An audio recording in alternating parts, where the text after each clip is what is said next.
အားလုံးပဲမင်္ဂလာပါရှင်စုအခုချက်စားတဲ့ဟင်းချက်နင်းလေးကဂိုရီယာတော့ပကီလေးပဲဖြစ်ပါတယ်ဒီဂိုရီယာတော့ပကီချက်နင်းလေးကဘယ်လိုချက်တယ်လဲဆိုတာစုအခုလာပြီးချက်ပြမှာဖြစ်ပါတယ်ယေ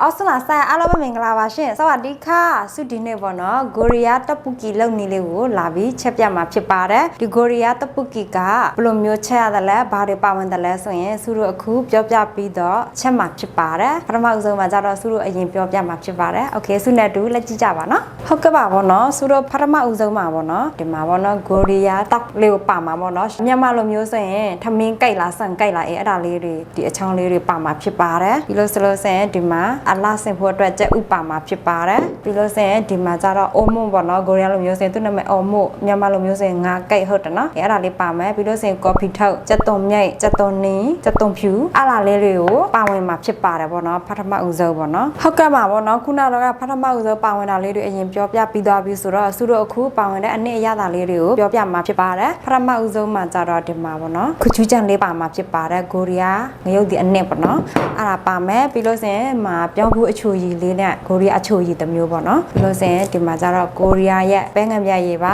ါဒီမှာကြတော့ဂိုရီယာရဲ့ချက်တက်ငရုတ်ဒီမုတ်ပါခချူးခါတို့ပေါ့နော်ပြီးလို့ဆိုရင်တကြားလေးပါမယ်ပြီးလို့ဆိုရင်မှာအရသာမုတ်ကြက်သားမုတ်လေးပါမှာဖြစ်ပါတယ်ပြီးလို့ဆိုရင်ဒီမှာရေ1လီတာလောက်စုတို့ထည့်ပြီးတော့ချက်မှာဖြစ်ပါတယ်ပေါ့နော်ဟုတ်ကဲ့ပါပေါ့နော်ပါဝင်တာလေးတွေစုအကုန်ပြောပြပြီးသွားပြီးဆိုတော့စုတို့အခုစချက်မှာဖြစ်ပါတယ်ဟုတ်ကဲ့ပါပေါ့နော်စုတို့အခ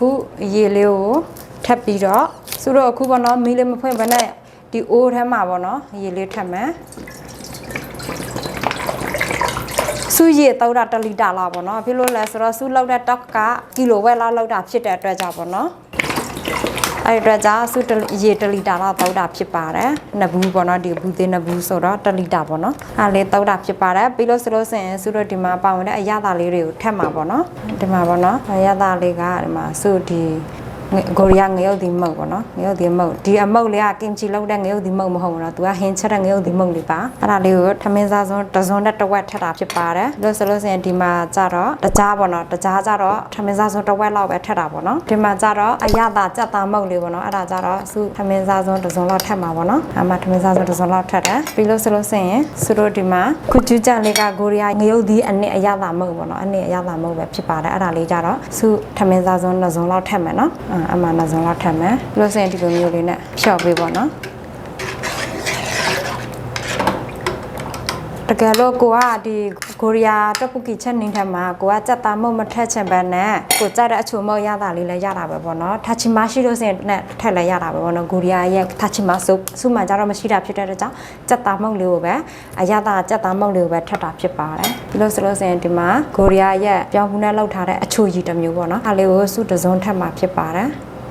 ်အမှပါနော်ပြီးလို့ဆိုလို့ဆိုရင်ဒီမှာဂိုရီယာပဲငံပြရည်မရှိလို့ဆိုရင်ဒီထန်းတက်ကပဲငံပြရည်လည်းဖြစ်ဖြစ်မြန်မာတက်ကပဲငံပြရည်လည်းဖြစ်ဖြစ်ထက်တုံလို့ရပါတယ်ပေါ့နော်အမှစုထမင်းစားစွန်း3စုံလောက်ထက်မှာပေါ့နော်အမှပါအားလေးတွေအနေရတာလေးတွေထက်ပြီးဖြော့ထားပြီးဆိုတော့စုတို့မင်းလေးဖွင့်တော့မှာဖြစ်ပါတယ်စုတို့တဲရမှာပေါ့နော်ချက်ရမှာပေါ့နော်အဲ့ဒါရေလေးစုလာအောင်ပေါ့နော်အဲ့ဒါဖြော့ထားတဲ့အနေရတာလေးတွေရေလေးစုထားတော့အောင်စုတို့တဲထားမှာပေါ့နော်ပြီးမှသာလဲလာမဲ့တခြားအားလေးတွေကိုထက်မှာဖြစ်ပါတယ်ပေါ့နော်စုတို့ရေလေးစုလာအောင်စောက်မှာပေါ့နော်အဖုံလေးပိုက်ပြီးတော့ဟုတ်ကဲ့ပါပေါ့နော်စုတို့ရေမှာပေါ့နော်ခုနအနေရတာရေလေးဖြော့ထားတာလေးကိုစုလာပြီးဆိုတော့စုတို့အခုဘာတွေစက်ထည့်ရမလဲဆိုတော့ဒီမှာကြက်သွန်ဖြူလေးကိုထည့်မှာဖြစ်ပါတယ်စုကြက်သွန်ဖြူလေးအဲ့လောက်လေးထုတ်တောက်တာပေါ့နော်ပြီးလို့ဆိုလို့ဆိုရင်ဒီမှာကြက်ဥလေးထည့်မှာပေါ့အိုးတောင်မလို့ဒီကြက်ဥလေးထည့်မှာပေါ့နော်ပြီးလို့ဆိုရင်ဒီမှာကြတော့ပေါ့နော်ထမင်းကိတ်လေးကိုစုရရေလေးနဲ့မိနစ်30လေးနဲ့စိတ်ထားတာပေါ့နော်။ဘာကြောင့်လဲဆိုတော့ရေခဲတွေ့တာထဲမှာထားထားတာဖြစ်တဲ့အတွက်ကြောင့်ခဲတာဖြစ်တဲ့အတွက်ကြောင့်ပေါ့နော်။အဲ့အတွက်ကြောင့်တန့်စင်တဲ့ရေလေးနဲ့စုစိတ်ထားတာပေါ့နော်။အားလေးကိုစုတို့ထက်မှာဖြစ်ပါတယ်။ဒီမှာပါ။ဒီမှာစံကိတ်ထမင်းကိတ်လေးကြောင်စုတို့အရင်ကြိုချက်ထားရမှာပေါ့နော်။စုတို့ဖုတ်ပိတ်မယ်နော်။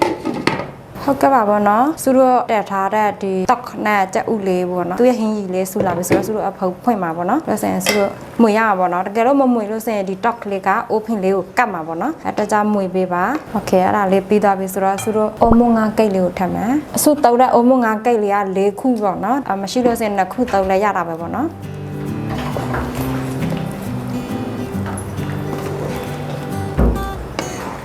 ဟ ဟုတ်ကဲ့ပါဘောနော်ခုနတော့ငါကြိုက်လဲထပ်ပြီးသွားပြီဆိုတော့ဒီမှာလာမဲ့ကြက်သွန်နှင်းလေးလဲထပ်မယ်အမဆုလီပီတာကြက်သွန်နှင်းလေးတစ်လုံးတောက်တာပေါ့နော်ပြီးလို့ဆိုလို့ဆင်ဒီမှာကျတော့ကော်ဖီထုတ်လေးပေါ့နော်ဆုကကော်ဖီထုတ်လေးကတချမ်းစာတေးသေးလေးလောက်ပဲအဲ့လာလေးကိုတောက်တာဖြစ်ပါတယ်မဆုလီတာဒီလိုလေးပေါ့နော်အဲ့ဒါလေးတောက်ပြီးတော့ချက်တာပေါ့နော်ဆိုတော့နောက်ထပ်အမိနစ်30ချက်ထားမှာပေါ့နော်ဒီလိုမျိုးအရေးကြီးလေးမဟုတ်ပေါ့နော်နောက်ထပ်အနှဲငယ်ထပ်ပေးခံရတာပေါ့နော်အဲ့ဒါအမိနစ်30လောက်ဆိုတော့ဟိုပေးစုရင်းနဲ့မွေရင်းနဲ့ပေါ့နော်မွေရပါပေါ့နော်မွေလို့ဆိုရင်သူ့ရဲ့အိုးဖင်ထက်မှာတပုတ်ကတ်လို့ဆိုရင်အဆင်မပြေဘူးပေါ့နော်အဲ့ဒါကြောင့်မွေရင်းနဲ့ချက်ရင်းနဲ့နောက်ထပ်အမိနစ်30ရေအနှဲငယ်ခန်းသွားအောင်ဆိုတော့ချက်မှာဖြစ်ပါတယ်အဲ့ဒါစုချက်တာလေးကိုလိုက်ကြည့်ကြပါနော်ဟုတ်ကဲ့ပါပေါ့နော်ဆိုရတပုတ်ကြီးလေးကချက်ပြီးပေါ့နော်ဒီလိုလေးပေါ့နော်အမိနစ်30လောက်ဒီတောက်ရက်အထဲကလည်းချက်သွားအောင်ပေါ့နော်ဆိုတော့ချက်ထားတာ7မိနစ်ပြည့်သွားပါပြီโอเคပြီးသွားပြီဆိုတော့စုဒီကကြက်သွန်မြိတ်လေးပေါ့နော်ထပ်မှာဖြစ်ပါတယ်ကြက်သွန်မြိတ်လေးကိုနောက်ဆုံးမှာထပ်မှာပေါ့နော်တကယ်လို့နန်းစီလေးရှိလို့ဆိုရင်နန်းလော်စီလေးကိုထက်လက်ရပါတယ်ပေါ့နော်စုမှာမရှိတာဖြစ်တဲ့အတွက်ကြောင့်ကြက်သွန်မြိတ်လေးကိုပဲအလှလေးထက်တာပေါ့နော်ဒီမှာတော့ဘူးကီလေးအကြီးလေးကဒီလိုမျိုးရှိမှသာလဲစားလို့ရမှာပေါ့နော်ဟုတ်ပါလေ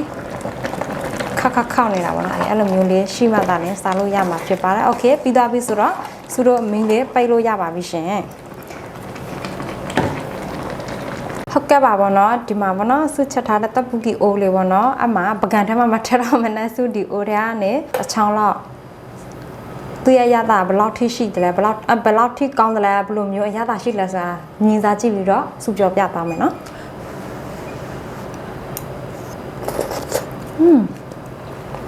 နူအင်းလာလား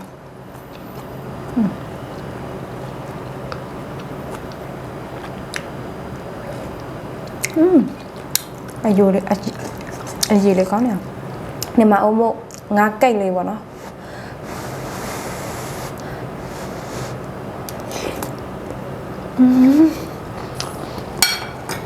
ငါကိတ်လေးဆိုရင်လည်းအင်းနေရောပဲဟုတ်ကဲ့ပါပေါ့နော်ဒါကစုရက်ချက်နေတပ်ပူကီချက်နေလေးပေါ့နော်ဂိုရီးယားလိုမျိုးပေါ့နော်ချက်နေလေးပါစုချက်လက်ချက်သွားပြီးစားတာလဲသူ့ရဲ့ရရဆိုရင်လည်းကောင်းနေရောပဲပေါ့နော်သူ့ရဲ့ရတာလေးကချိုရမယ်ပြီးတော့အငန့်လဲအနှဲငယ်ပါရမယ်ပြီးလို့ဆိုရင်ဆက်လဲဆက်ရမှာပေါ့နော်သူ့ရဲ့ရတာလေးကပေါ့နော်တကယ်လို့ဒီထက်အချိုကြိုက်လို့ဆိုရင်တော့ဒီထက်အချိုထက်ပေါ့နော်စုကကြတော့အနေတော်လောက်ပဲချက်တာဖြစ်တဲ့အတွက်ကြောင့်သူ့ရဲ့ရတာအချိုအငန့်အကုတ်လုံးပဲအဆင်ပြေတာပေါ့နော်အဲ့အတွက်ကြောင့်စုရဲ့ချက်နေလေးအတန်းကိုလိုက်ချက်စားချင်လဲစုရဲ့ချက်နေအတန်းကိုကြည့်ပြီးတော့ချက်စားလို့ရပါတယ်ပြီးလို့ဆိုလို့ဆိုရင်လဲစုရဲ့ကွန်မန့်အမှာအချစ်လေးတွေပေါ့နော်လာပြီးမှန်းကြတာပေါ့နော်စုရဲ့တပုတ်ကီလုံနေလေးချက်ပြပေးပါလားဆိုပြီးတော့စုအခုချက်ပြပြီးသွားပြီပေါ့နော်စုရဲ့လုံနေတဲ့အတန်းကိုလိုက်လှုပ်စားပြီးတော့လိုက်ချက်စားကြပါလို့စုပြောချင်ပါတယ်အားလုံးကျေးဇူးတင်ပါတယ်ဘိုင်ဘိုင်